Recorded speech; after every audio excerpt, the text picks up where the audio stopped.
अध्याय 8 भगवत प्राप्ति। अर्जुन ने कहा, हे भगवान, हे पुरुषोत्तम, ब्रह्म क्या है, आत्मा क्या है, सकाम कर्म क्या है, यह भौतिक। भगवत प्राप्ति। अर्जुन ने कहा, हे भगवान, हे पुरुषोत्तम, ब्रह्म क्या है, आत्मा क्या है, सकाम कर्म क्या है, यह भौतिक जगत क्या है तथा देवता क्या है, कृपा करके यह सब मुझे बताइए। हे मधुसूदन, यज्ञ का स्वामी कौन है और वह शरीर में कैसे रहता है, और मृत्यु के समय भक्ति में लगे रहने वाले आपको कैसे जान पाते हैं।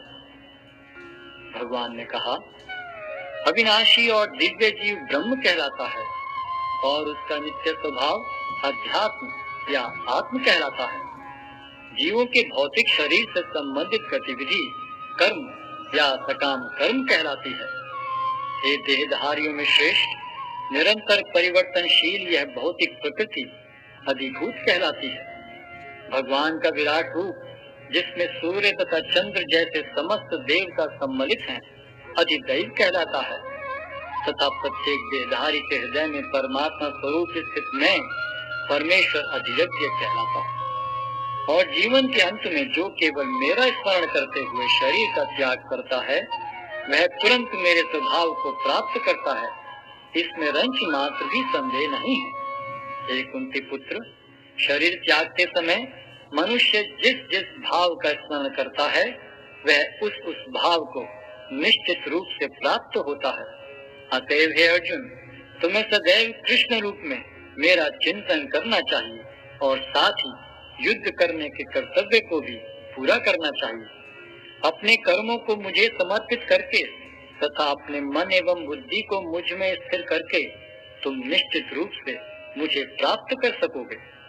हे पार्थ, जो व्यक्ति मेरा स्मरण करने में अपना मन निरंतर लगाए रखकर अविचलित भाव से भगवान के रूप में मेरा ध्यान करता है, वह मुझको अवश्य ही प्राप्त होता है। मनुष्य को चाहिए कि परम पुरुष का ध्यान सर्वज्ञ, पुरातन, नियंता, लघुतम से भी लघुतर, प्रत्येक का पालन करता, समस्त भौतिक बुद्धि से परे, अचिंत्य तथा नित्य पुरुष के रूप में करे। वे सूर्य की भांति तेजवान हैं और इस भौतिक प्रकृति से परे दिव्य रूप हैं। मृत्यु के समय जो व्यक्ति अपने प्राण को भौं के मध्य स्थिर कर लेता है और योग शक्ति के द्वारा अविचलित मन से पूर्ण भक्ति के साथ परमेश्वर के स्मरण में अपने को लगाता है, वह निश्चित रूप से भगवान को प्राप्त होता है। जो वेदों के ज्ञाता हैं, जो ओंकार का उच्चारण करते हैं और जो संन्यास आश्रम के बड़े बड़े मुनि हैं, वे ब्रह्म में प्रवेश करते हैं। ऐसी सिद्धि की इच्छा करने वाले ब्रह्मचर्य व्रत का अभ्यास करते हैं। अब मैं तुम्हें वह विधि बताऊंगा जिससे कोई भी व्यक्ति मुक्ति लाभ कर सकता है। इस योगाभ्यास में स्थित होकर तथा अक्षरों के परम संयोग यानी ओंकार का उच्चारण करते हुए यदि कोई भगवान का चिंतन करता है और अपने शरीर का त्याग करता है, तो वह निश्चित रूप से आध्यात्मिक लोकों को जाता है। हे अर्जुन, जो अनन्य भाव से निरंतर मेरा स्मरण करता है, उसके लिए मैं सुलभ हूँ, क्योंकि वह मेरी भक्ति में प्रवृत्त रहता है। मुझे प्राप्त करके महापुरुष जो भक्ति योगी हैं, कभी भी दुखों से पूर्ण इस अनित्य जगत में नहीं लौटते, क्योंकि उन्हें परम सिद्धि प्राप्त हो चुकी होती है। इस जगत में सर्वोच्च लोक से लेकर निम्नतर सारे लोग दुखों के घर हैं, जहाँ जन्म तथा मरण का चक्कर लगा रहता है। किंतु हे कुंती पुत्र, जो मेरे धाम को प्राप्त कर लेता है, वह फिर कभी जन्म नहीं लेता। मानवीय गणना के अनुसार 1000 युग मिलकर ब्रह्मा का एक दिन बनता है और इतनी ही बड़ी ब्रह्मा की रात्रि भी होती है।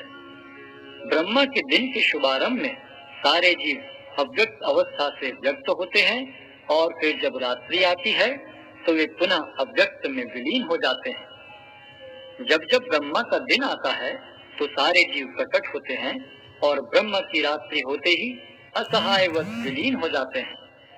इसके अतिरिक्त एक अन्य अव्यक्त प्रकृति है जो शाश्वत है और इस व्यक्त तथा अव्यक्त पदार्थ से परे है। यह परा और कभी नाश न होने वाली है। जब इस संसार का सब कुछ लय हो जाता है तब भी उसका नाश नहीं होता। जिसे वेदांती अप्रकट तथा अविनाशी बताते हैं, जो परम गंतव्य है, जिसे प्राप्त कर लेने पर कोई वापस नहीं आता, वही मेरा परम धाम है। भगवान जो सबसे महान है, अनन्य भक्ति द्वारा ही प्राप्त किए जा सकते हैं। यद्यपि वे अपने धाम में विराजमान रहते हैं, तो भी वे सर्वव्यापी हैं और उनमें सब कुछ स्थित है।